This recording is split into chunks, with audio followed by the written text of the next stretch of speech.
បាទជម្រាបជូនរឿងធ្លាក់យន្តហោះត្បូងទៅនៅក្នុងខណ្ឌដង្កោបន្ទាប់ពីមានការ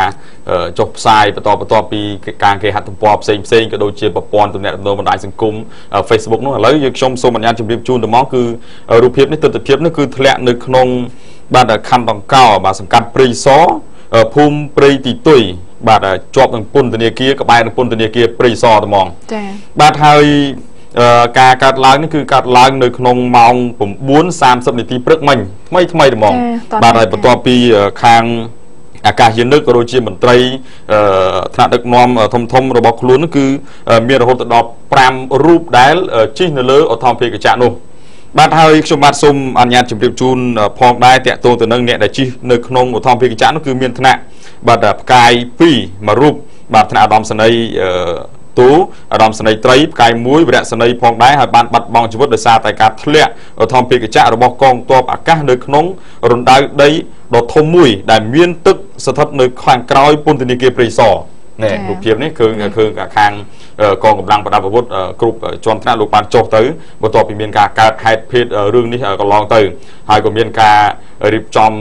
រោគនៅបំណែកយន្តហោះបន្តដែរហើយក៏ប្រភពក៏បានលើកឡើងថាពេលដែលចុះកើតហេតុភ្លាមនោះគឺខាងមន្ត្រីខាងនគរបាលខាងកម្លាំងប្រដាប់អាវុធក៏បានចុះទៅរកដែរតែស្រះនេះមានរហូតដល់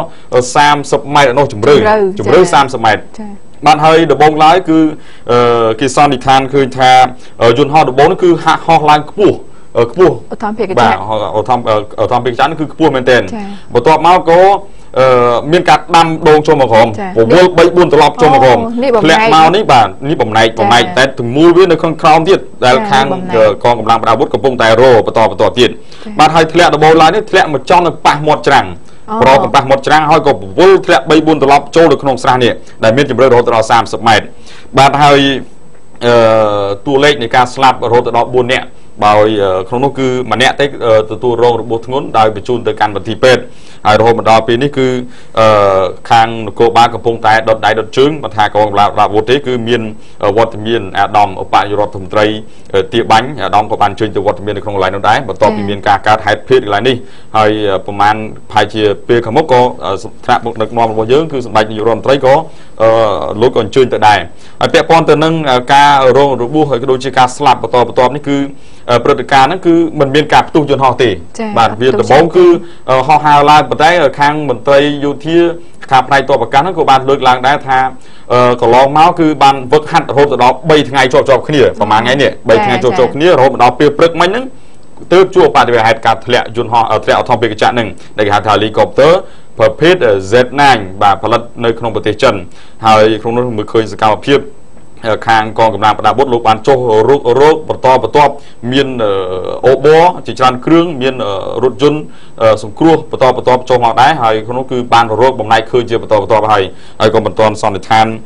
ពាក់ព័ន្ធទៅនឹងការធ្លាក់ហ្នឹងវាយ៉ាងម៉េចដែរគាត់ថាប្រភពមួយចំនួនលោកបានលើកឡើងថាមកពីបញ្ហាបច្ចេកទេសបញ្ហាបច្ចេកទេសហ្នឹងវាអាចមកពីការបញ្ជារ៉ាដា